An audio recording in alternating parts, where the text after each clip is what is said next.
Saksakallan gunarnavasya Vande Guru Sri Charanarabindam.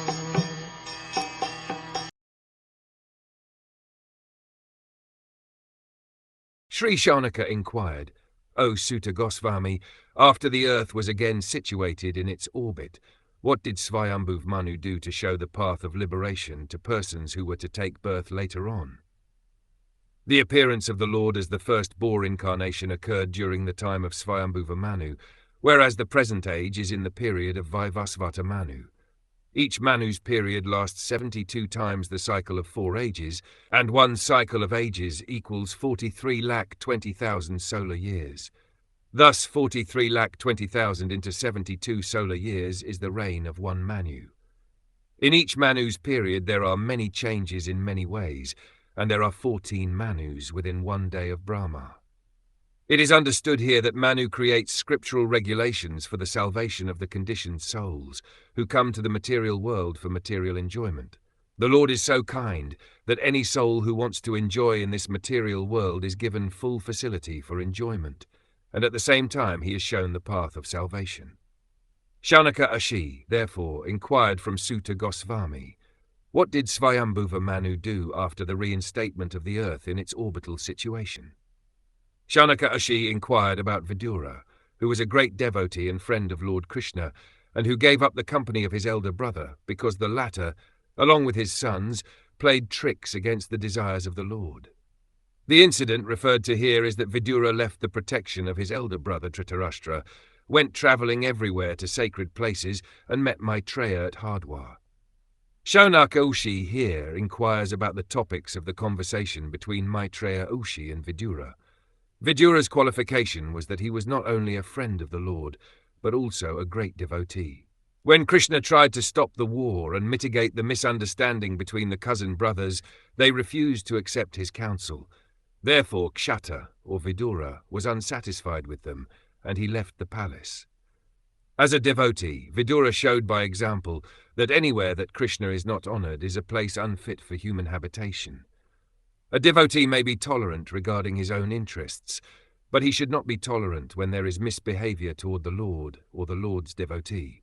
Here the word Agavan is very significant, for it indicates that the Kauravas, Dhritarashtra's sons, lost the war because of being sinful in disobeying the instructions of Krishna.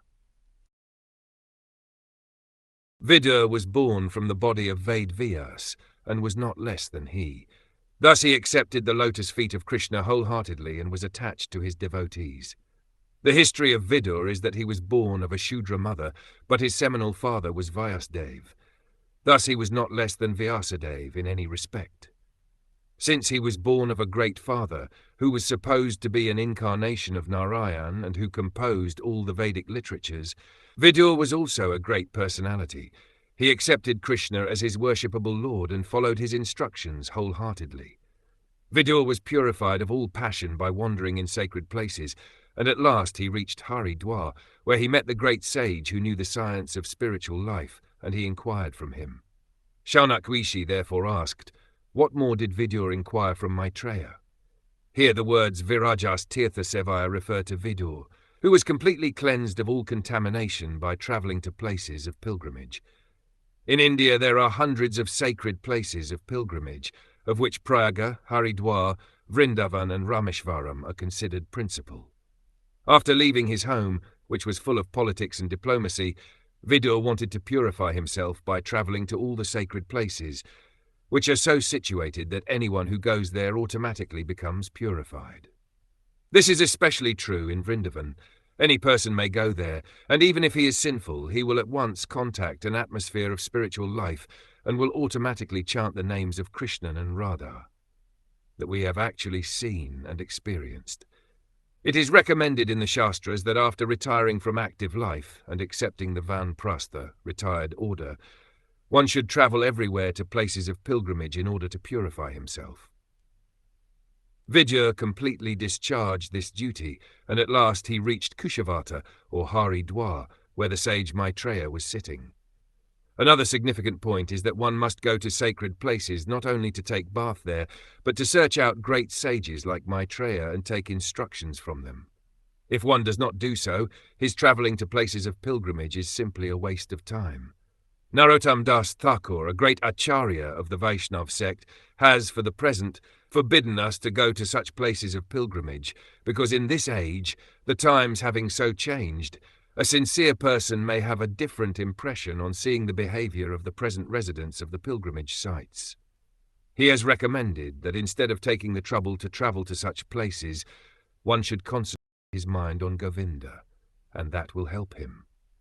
Of course, to concentrate one's mind on Govinda in any place is a path meant for those who are the most spiritually advanced. It is not for ordinary persons. Ordinary persons may still derive benefit from travelling to holy places like Prayaga, Mathura, Vrindavan and Haridwar. It is recommended in this verse that one find a person who knows the science of God, or a tattvavit. Tattvavit means one who knows the absolute truth. There are many pseudo-transcendentalists, even at places of pilgrimage. Such men are always present, and one has to be intelligent enough to find the actual person to be consulted. Then one's attempt to progress by travelling to different holy places will be successful. One has to be freed from all contamination, and at the same time he has to find a person who knows the science of Krishna. Krishna helps a sincere person, as stated in the Caitanya Charitamrita, Guru Krishna Prasad. By the mercy of the spiritual master and Krishna, one attains the path of salvation, devotional service. If one sincerely searches for spiritual salvation, then Krishna, being situated in everyone's heart, gives him the intelligence to find a suitable spiritual master. By the grace of a spiritual master like Maitreya, one gets the proper instruction and advances in his spiritual life. Shaunaka inquired about the conversation between Vidura and Maitreya. There must have been many narrations of the spotless pastimes of the Lord. The hearing of such narrations is exactly like bathing in the water of the Ganges, for it can free one from all sinful reactions. The water of the Ganges is purified because it pours forth from the lotus feet of the Lord. Similarly, Bhagavad Gita is as good as the water of the Ganges because it is spoken from the mouth of the Supreme Lord. So it is with any topic on the pastimes of the Lord or the characteristics of his transcendental activities. The Lord is absolute. There is no difference between his words, his perspiration, or his pastimes. The water of the Ganges, the narrations of his pastimes, and the words spoken by him are all on the absolute platform, and thus taking shelter of any one of them is equally good. Srila Rupa Goswami has enunciated that anything in relationship with Krishna is on the transcendental platform. If we can dovetail all our activities in relationship with Krishna, then we do not stand on the material platform, but always on the spiritual platform. O Suta Goswami, all good fortune to you. Please narrate the activities of the Lord, which are all magnanimous and worth glorifying. What sort of devotee can be satiated by hearing the nectarian pastimes of the Lord?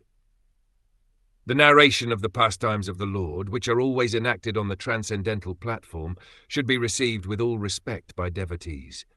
Those who are actually on the transcendental platform are never satiated by hearing the continuous narration of the pastimes of the Lord.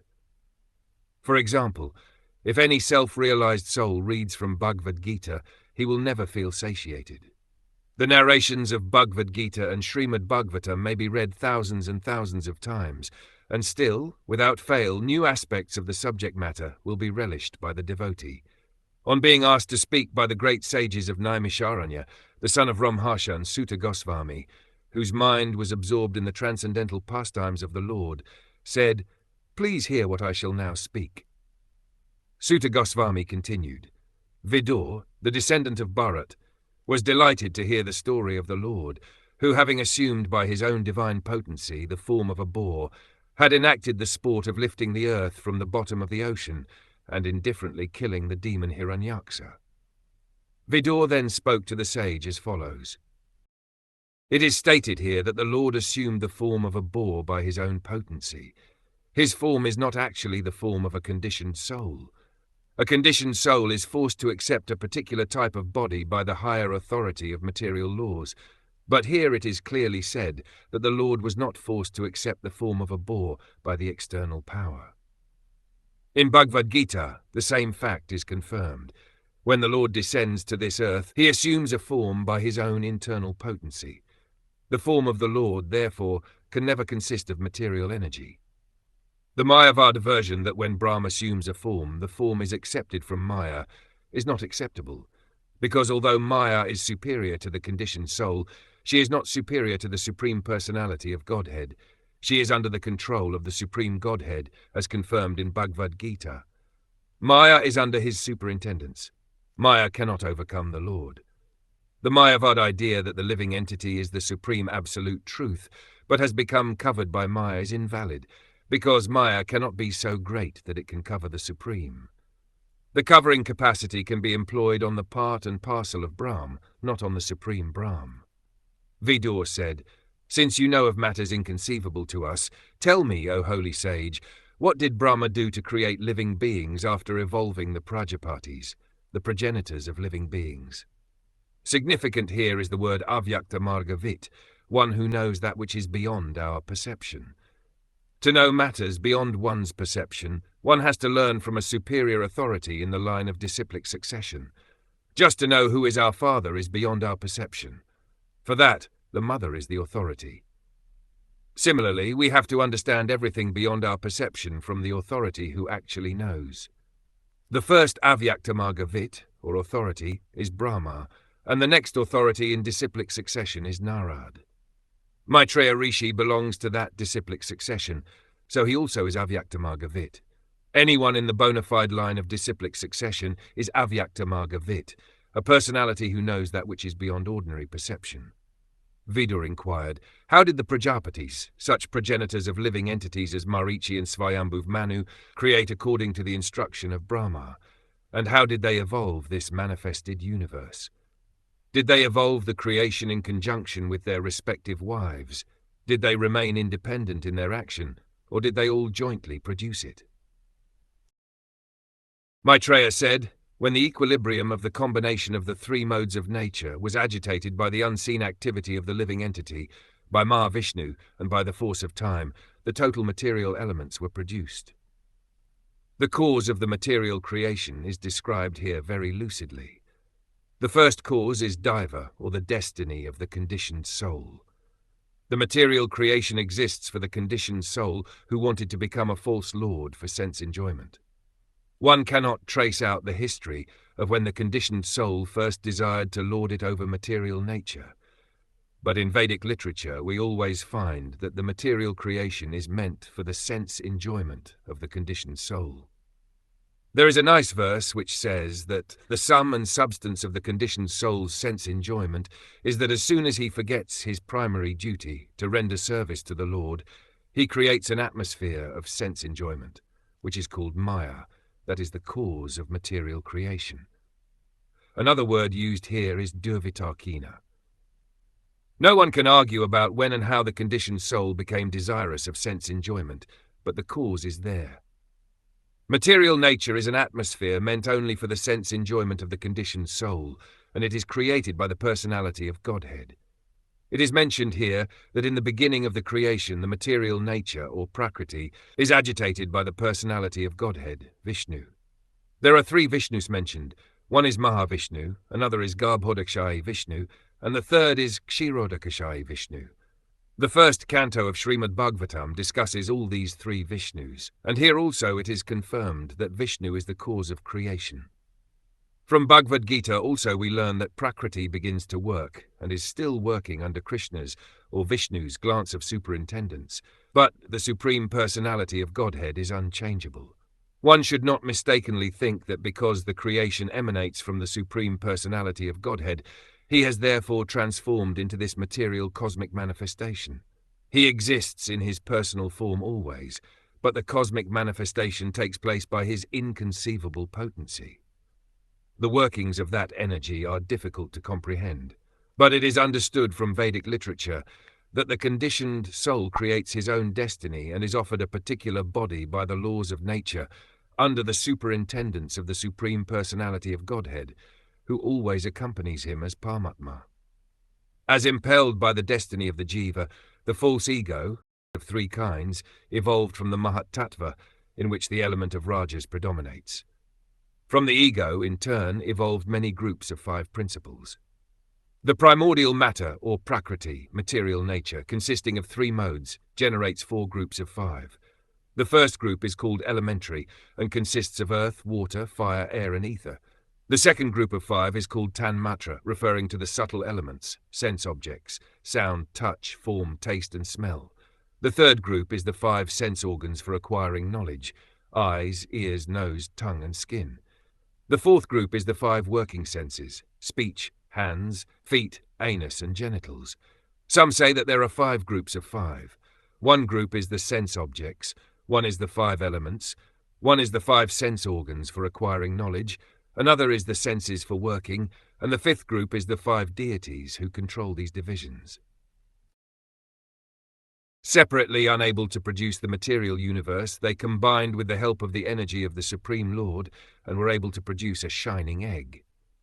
For over 1,000 years, the shiny egg lay on the waters of the causal ocean in the lifeless state. Then the Lord entered it as Garbhodakashayi Vishnu. From this verse it appears that all the universes are floating in the causal ocean. From the navel of the personality of Godhead Garbhodakashayi Vishnu sprouted a lotus flower effulgent like 1,000 blazing suns. This lotus flower is the reservoir of all conditioned souls, and the first living entity who came out of the lotus flower was the omnipotent Brahma.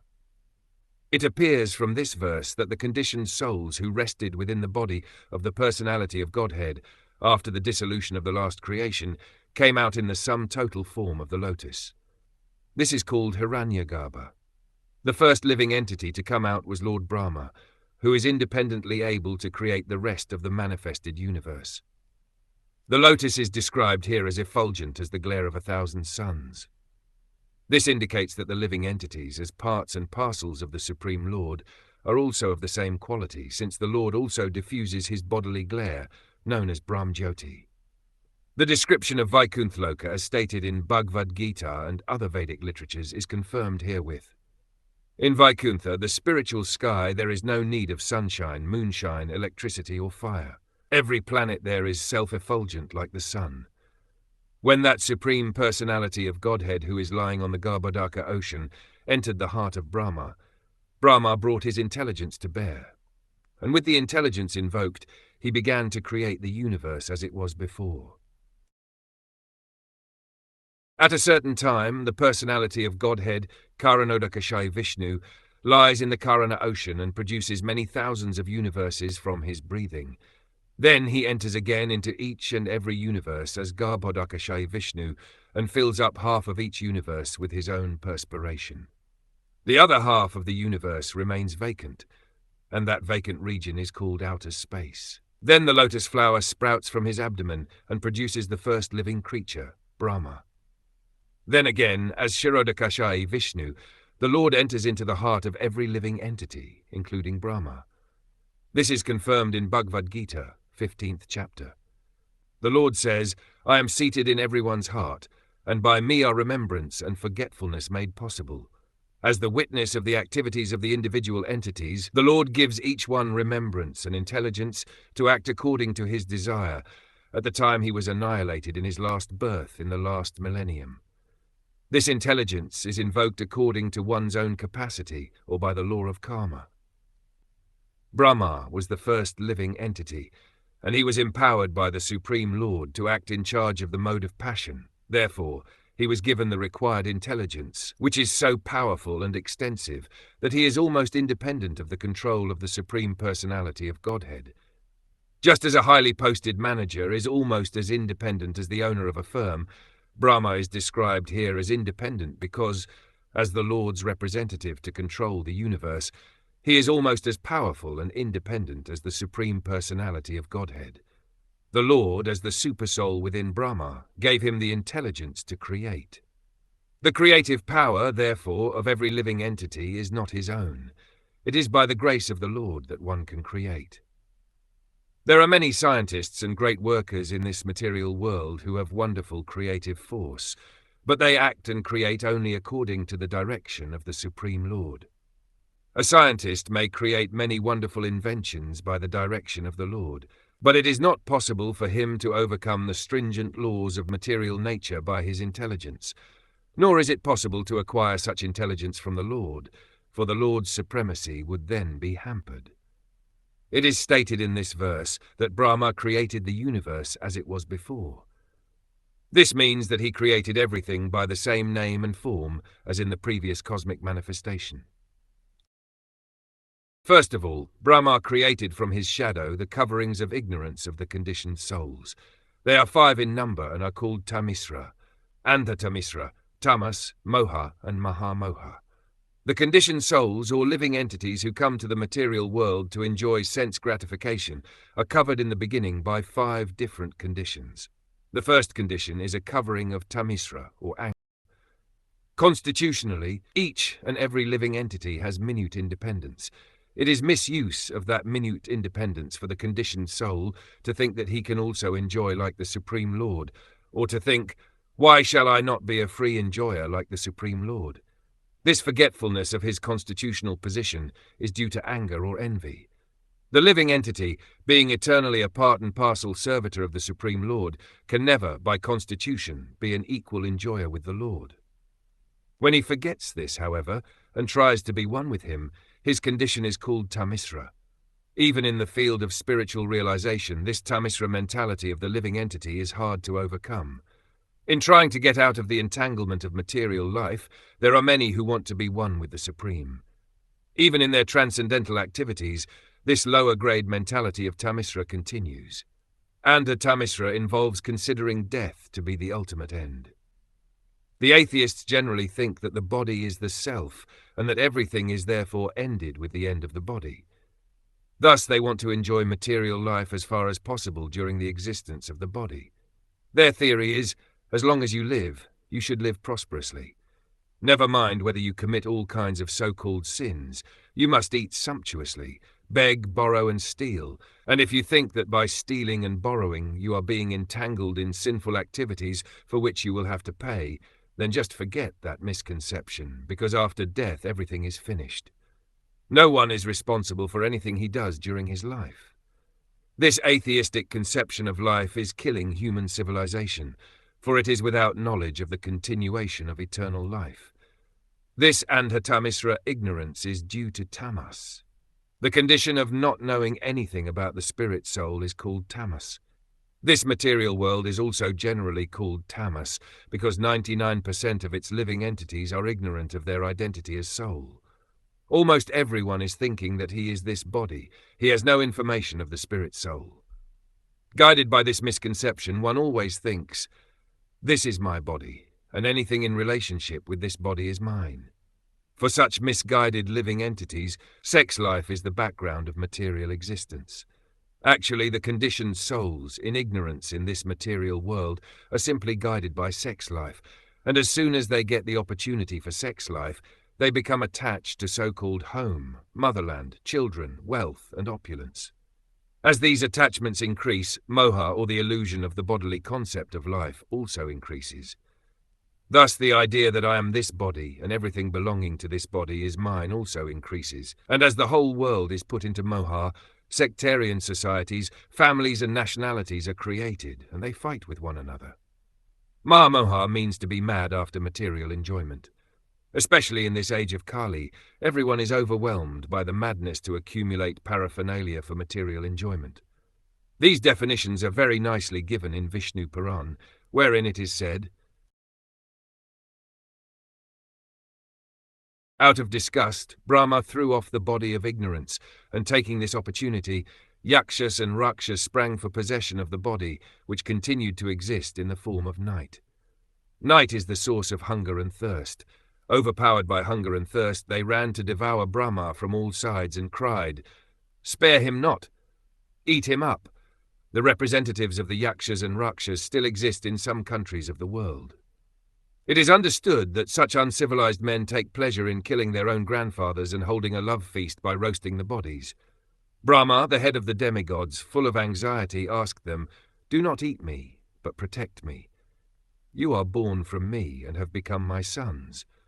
Therefore you are Yakshas and Rakshas." The demons who were born from the body of Brahma were called Yakshas and Rakshas, because some of them cried that Brahma should be eaten, and the others cried that he should not be protected.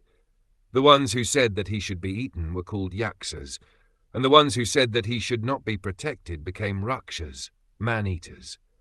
The two, Yakshas and Rakshas, are the original creation by Brahma and are represented even until today in the uncivilized men who are scattered all over the universe. They are born of the mode of ignorance, and therefore, because of their behavior, they are called Rakshas, or man-eaters. He then created the chief demigods, who were shining with the glory of goodness. He dropped before them the effulgent form of daytime, and the demigods sportingly took possession of it. Demons were born from the creation of night, and the demigods were born from the creation of day. In other words, demons like the Yakshas and Rakshas are born of the quality of ignorance, and demigods are born of the quality of goodness. Lord Brahma then gave birth to the demons from his buttocks, and they were very fond of sex. Because they were too lustful, they approached him for copulation. Sex life is the background of material existence. Here also it is repeated that demons are very fond of sex life. The more one is free from the desires for sex, the more he is promoted to the level of the demigods. The more one is inclined to enjoy sex, the more he is degraded to the level of demoniac life. The worshipful Brahma first laughed at their stupidity, but finding the shameless Asuras close upon him, he grew indignant and ran in great haste out of fear. Sexually inclined demons have no respect even for their father, and the best policy for a saintly father like Brahma is to leave such demoniac sons.